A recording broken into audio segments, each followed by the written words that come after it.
कि यदि कोई व्यक्ति जो पास हो गया है उसके इंटरव्यू के नंबर आप बता देते हो तो उसके मेंस के नंबर भी उसको मालूम चलते हैं। तो जो पास हो रहे हैं उनके नंबर तो पब्लिक हो गए, जो फेल हो रहे हैं उनके लिए गोपनीयता है। आयोग से अगर पूछते हैं इसका क्या मुद्दा है तो बोलते हैं कि ये जुडिशरी रिव्यू है, न्यायालय से आएगा। न्यायालय बोलता है कि हमने कर दिया है, आयोग से करेगा। सर मध्य प्रदेश के लड़कों को आप एक बार देखो, वैसे अदर राज्यों में जाओगे उनकी 3 अवस्थाएं होती हैं, युवा होती है, प्रौढ़ा होती है, वृद्धा होती है। मध्य प्रदेश का युवा तो होता है, सीधे वृद्ध हो रहा है, प्रौढ़ा अवस्था नहीं देख रहा है सर। और भारत में BA MA करने वाला क्या कर सकता है? अंत में वो चाय बेचेगा, पकौड़े बेचेगा।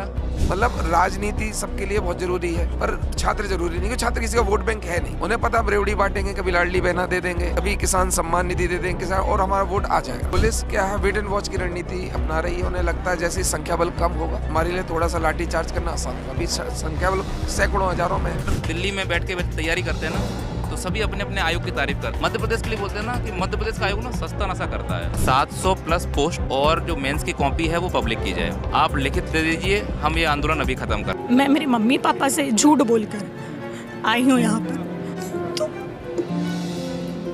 BPSC, Jharkhand public service commission, Jharkhand SSC scam, इन सबों के बाद MPPSC Madhya Pradesh public service commission की बारी। 2019 में हुए एमपीपीएससी के मेंस की पेपर अभी तक रिलीज नहीं की गई है। स्टूडेंट्स अपने कॉपी को एनालाइज कर सके और रिजल्ट्स किस तरह से प्रकाशित की गई, इन चीजों को भी वो लोग देखकर अपना अनुमानित लगा सके। एमपीपीएससी में हो रहे आंदोलन में छात्रों की बातों को सुनी जाए और उनकी बातों पर ध्यान दी जाए। सर हमारी आज हमको लगातार जो है 3 दिन हो गए हैं हम जो यहाँ पर बैठे हैं। हमारे पास में कोई सुविधा नहीं है। अब धीरे धीरे कंडीशन ऐसी हो रही है क्योंकि हमारे पास में मेरी माननीय संचिता मैडम जो हैं उन्होंने हमें आश्वासन दिया था। मेरी बात हुई थी कि बायो टॉयलेट आ जाएगा।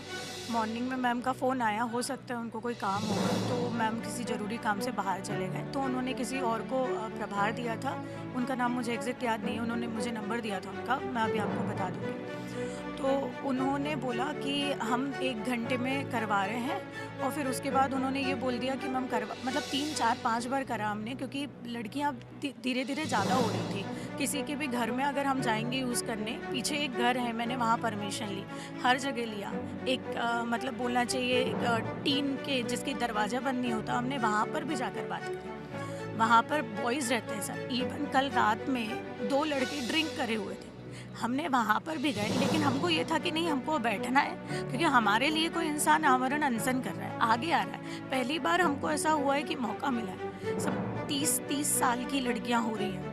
मतलब मुझे भी नहीं पता था कि ये जो आंदोलन है ये रूप लेगा। मतलब मेरी बच्चियाँ जो भी हैं उनके लिए आई थी, लेकिन वो सर डर रही हैं। आपने मेरे वीडियो देखे होंगे, मैंने बच्चियों को समर्थन करने के लिए, हर बच्चे के मुँह पर मास्क बंद है, सिर्फ इस बात से कि उसके घर वाले वीडियो देख लेंगे तो बुला लेंगे। मैंने बोला ठीक है आप आओ, अपन मास्क लगा लेंगे। इस बात से लड़की डर रही है कि कल को अगर मैं माननीय बोर्ड के सामने कभी मेरा, क्योंकि हर बच्चे यहाँ पर जो बैठे हैं ना सर वो इंटरव्यू वाले हैं। इवन मुझे भी डर लग रहा था, मैं बता रही हूँ आपको, क्योंकि मैं लगातार एस्पिरेंट रही हूँ सर। लगातार मैंने एमपीपीएससी के एग्ज़ाम्स दिए हैं, लगातार निकाले हैं मैंने। अगर ये कड़ाके का डिसीजन लिया, मैं आपको सीरियसली बता रही हूँ, 2013 में मेरे पास पिक है सर, मैंने आंदोलन किया है, मैंने वीडियो भी बनाया है, उस पर कई चीज़ें करी हैं। उस आंदोलन में मैं भी थी सर फ्रंट में, लेकिन मेरे को डर था कि हम अगर लाइमलाइट में आएंगे तो माननीय आयोग के द्वारा अगर हम दिख गए तो इंटरव्यू में अगर हमसे ऐसे कुछ प्रश्न पूछ लिया तो हमारी तो ज़िंदगी चौपट हो जाएगी ना सर, क्योंकि हम मम्मी पापा से लड़ रहे हैं। हर साल शादी का प्रेशर आता है, मेरी उम्र अभी इतनी हो रही है तो मैं अच्छे से फील कर सकती हूँ कि हर साल अगर शादी का प्रेशर है तो मैं उसको कैसे हैंडल कर रही हूँ। मैं मेरे मम्मी पापा से झूठ बोलकर आई हूँ यहाँ पर, बार बार लाइमलाइट में लिया जा रहा है मुझे। तो आप बताइए, ये कब से आप लोग बैठे? हम लोग यहाँ पे 18 तारीख से धरने पर बैठे हुए हैं। आज हमें ये हमारी तीसरी रात है और तब से ही हम कंटिन्यू परेशानी का सामना कर रहे हैं। यहाँ पे टॉयलेट तरीके की कोई व्यवस्था नहीं है। हम लोग को कहीं दूर किसी के घर से हमने परमिशन ली, वहाँ जाना पड़ता है, यहाँ अंधेरा है और मतलब हमारे इतने बड़े आंदोलन में महिलाएं भी है, काफ़ी पुरुष भी है और कुछ ऐसे असामाजिक तत्व भी है जो आंदोलन का हिस्सा नहीं, जो प्रिपरेशन नहीं कर रहे, हमें उनसे भी डर है, तो हमें ये सब फेस करना पड़ रहा है। क्या नाम है आपका? मेरा नाम कल्पना है। क्या कहना चाहती हैं कल्पना? बस मैं यही कहना चाहती हूँ, हम अपनी जायज़ मांगों को लेके भी सड़क पर बैठे हुए हैं। आयोग के मेंबर्स हमसे बात नहीं करना चाहते। कम से कम एक बात तो करिए ना, कुछ तो निष्कर्ष निकलेगा ना बात का। आयोग हमसे है ना, हम आयोग के लिए थोड़ी ना है। सर, मेरी आर्थिक स्थिति ख़राब है और मैं यहाँ पे रह के अपना खर्चा खुद निकालूंगी। कहाँ से हैं आप? कहाँ के? छिंदवाड़ा। Yes sir. सर, मैं अपना यहाँ पे रह के अपना खर्चा खुद चलाती हूँ। मेरे पापा भी नहीं है, मेरी मम्मी बस है। और इधर मेरे घर से शादी के लिए दबाव बनता है। और यहाँ पे ये परीक्षा का सर टाइम टेबल सही से आता नहीं है। कुछ परीक्षाएं समय समय पे होती नहीं हैं, तो घर पे मेरे ऊपर बहुत प्रेशर है और मैं मानसिक स्थिति से गुजर रही हूँ। तो बस प्रशासन से यही अपील है कि समय से हमको बस अपना एग्ज़ाम लें और रिज़ल्ट समय समय पर निर्धारित करें। मेरा नाम दिव्यानंदन मार है, मैं छिंदवाड़ा से हूँ जी। हम लोग यहाँ पे अपनी मांगों को पूरा करने के लिए इकट्ठा हुए हैं और संवैधानिक रूप से इकट्ठा हुए हैं, आंदोलन कर रहे हैं। बिल्कुल भी हिंसात्मक तरीके से कोई यहाँ पे आंदोलन नहीं कर रहा है। हमारी मांगे जो आयोग से हैं वो बिल्कुल संवैधानिक है। 2019 से हमारी कॉपीज़ नहीं दिखाई गई हैं। हमें कैसे पता चलेगा कि हम किस स्थिति में हैं, कहाँ पर हमसे मिस्टेक हो रही है। और आयोग का जो परीक्षा की तिथि है वो 1 साल में, अभी आप सोचिए, आप 22 का रिज़ल्ट अभी 2025 में आएगा, तो कितना समय हो गया है।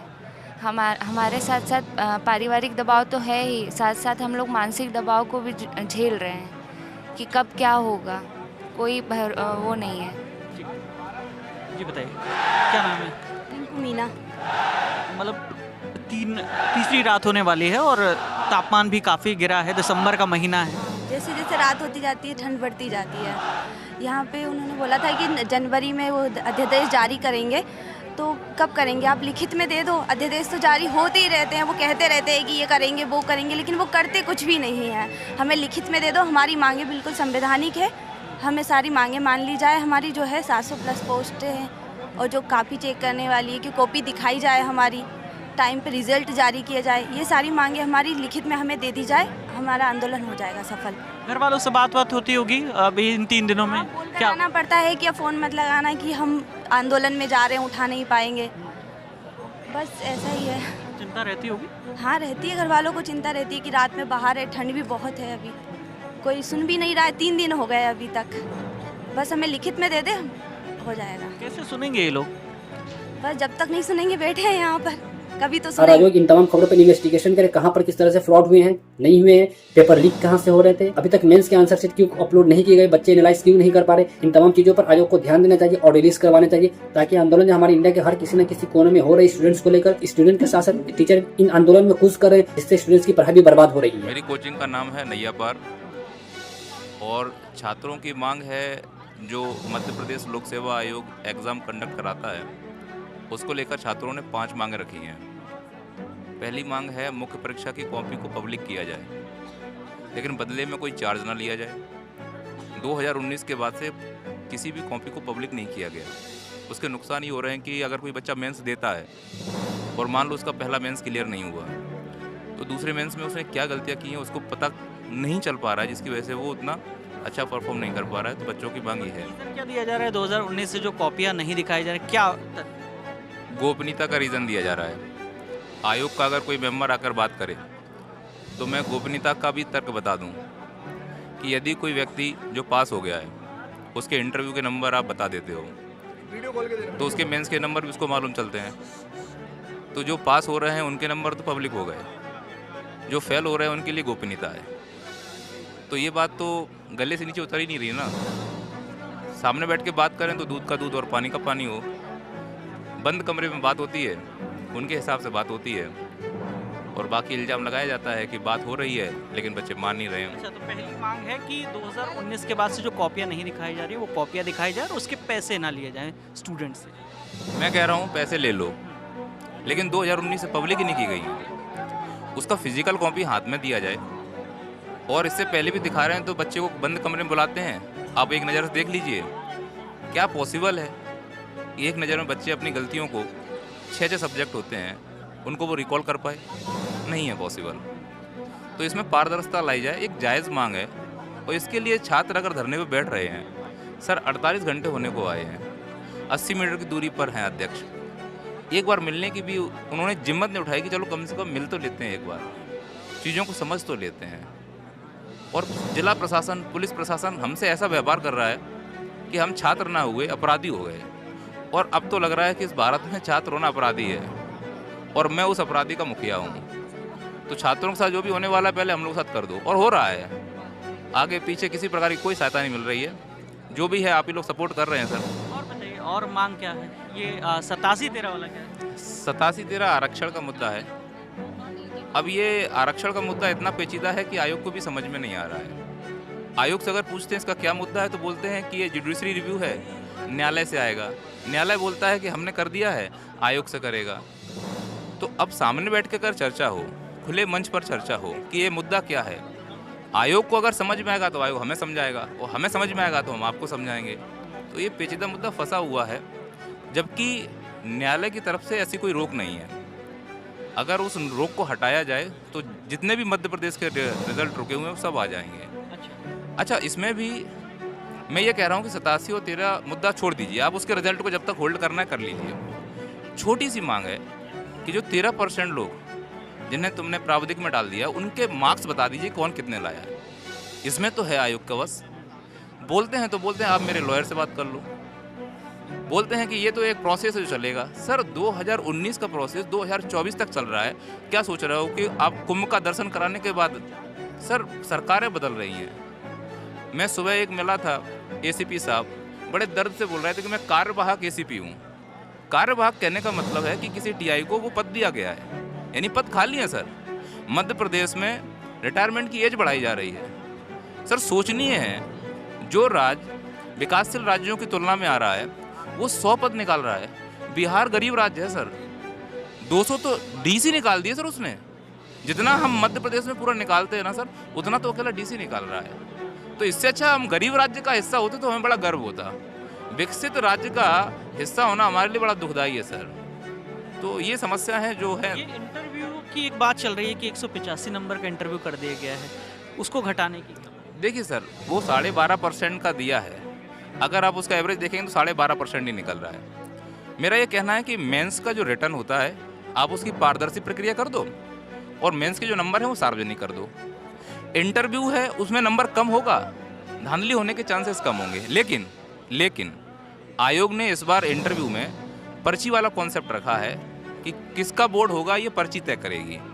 तो इसमें मैं आयोग की प्रशंसा करता हूँ कि चलो कम से कम यहाँ पर तो पारदर्शिता लाए हैं, और आयोग पर ऐसा कोई आक्षेप नहीं लगाया जा रहा है। मध्य प्रदेश की जितनी संस्थाएं जो एग्जाम ले रही हैं उसमें एकदम क्लीन चिट आयोग की ही है।